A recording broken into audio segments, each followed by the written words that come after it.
Cette salade-là, nous, on la mange. Nous, Océaniens, on est habitués. Elle est croquante, elle est grosse, voilà.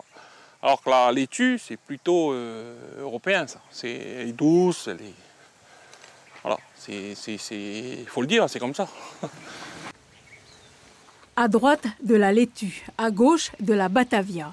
Ce sont deux variétés de salade qu'Achilleo Suvé cultive sous serre dans ses installations situées à Prony dans le sud. Par semaine, il livre 250 kg de salade à son principal client, une grande surface de Nouméa. C'est une affaire qui tourne plutôt bien, mais en ces temps de confinement, il a fallu la réajuster face au risque de pénurie de semences. Pour l'heure, son stock lui permet de tenir, mais difficilement au-delà d'un mois. Pour l'instant, ça va, mais après, je ne sais pas. On est dans l'inconnu. Cette variété-là, elle est nouvelle, donc du coup, on était obligé de prendre celle-là parce qu'on n'avait pas l'autre variété qu'on avait l'habitude de travailler avec. Mais bon, enfin. Ça, c'est la variété due au confinement, celle-là? Oui. Mais entre les deux, vous avez les mêmes problèmes d'approvisionnement? Oui. De toute façon, c'est le même fournisseur. Le caractère optimiste de cet agriculteur de 41 ans a été rarement ébranlé par une quelconque adversité, sauf avec le coronavirus qui lui fait entrevoir la vulnérabilité de la dépendance, illustrée par la commande en Europe des semences, des engrais, voire du matériel. Un virus qui fait la loi dans les circuits mondiaux d'approvisionnement et le voilà, à l'autre bout de la chaîne, à repenser sa stratégie de production.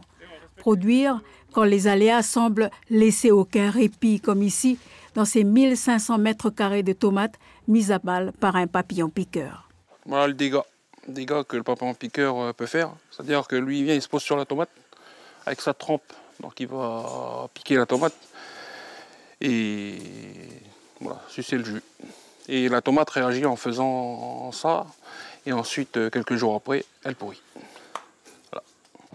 Travailler coûte que coûte, c'est la marque de fabrique d'Achilleo Suvé qui a appris le métier sur le tas.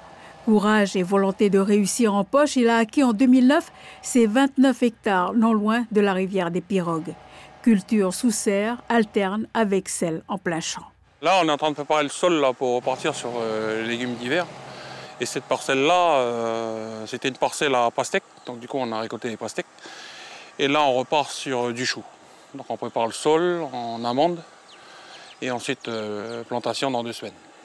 Au bout de la propriété, les champs de bananiers sont aussi en préparation. Une centaine de rejets dessouchés des parcelles voisines a commencé à être mis en terre. Pour l'exploitation, la règle du moment, c'est être polyvalent et respecter les gestes barrières. Le discours était quand même assez simple. Il fallait qu'on continue parce que notre secteur n'était pas touché au confinement. Donc jusque-là, on n'a jamais eu de problème d'implantéisme au niveau de ça. De toute façon, il faut travailler. Il faut nourrir les Calédoniens. Dans quelques semaines, ces régimes de bananes arriveront à maturité. Pour Achilleo Suvé et ses employés, la rotation des cultures reviendra à la normale lorsque sera levé le risque de manquer de semences.